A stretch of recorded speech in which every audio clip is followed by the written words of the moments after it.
so guys আজি মানে ৰঙিয়াৰ পৰা মোৰ ৰাতিপুৱাৰ আৰম্ভণি তো ধুনীয়াকৈ উঠিলোঁ উঠি লাইট চাইট অফ কৰি ওলাই আহিলোঁ মানে ৰঙিয়াত অহাৰ মেইন কাৰণটো হ'ল আজি লিম্পিবা মানে ঘৰত অকলে আছে তো পেহীহঁত নাই তো মই ভাবিলোঁ চাহ তাহ বনাই খাওঁ লিম্পিবাটো এতিয়া স্কুলতে গৈছে নিজে বনাই খাব লাগিব তো ধুনীয়াকৈ বিস্কুট চিস্কুট ওলাই ল'লোঁ খাবলৈ চাহ খাব গৈছিলোঁ তাৰপিছত মোৰ মনত পৰিল যে মই ব্ৰাছেই কৰা নাই কি যে হ'ব মোৰ লগত তো চাহটো উতলিব দি আহি মই আজি ঘৰতেতো থাকিব লাগিব কাৰণ লিম্পিবাও ঘৰত নাই যেতিয়ালৈকে লিম্পিবা নাহে ঘৰতে বিন্দাছ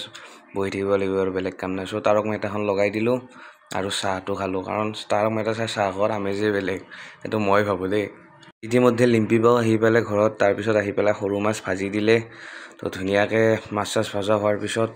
ভাত চাত খাই ল'লোঁ ধুনীয়াকৈ ভাত চাত বাঢ়ি দিছে লিম্পিবাই চ' ভাত খাই উঠি চাওঁতে ৰাতিয়ে হ'ল আৰু ৰাতি মই মানে কি ভাবিলোঁ অলপ মাংসকে লৈ আহোঁ আজি বোলো লিম্পিবাক মই বনাই খুৱাম মাংস তো সেই মাংস কাটি আছে তো ধুনীয়াকৈ মাংস চাংস লৈ যাওঁ ঘৰত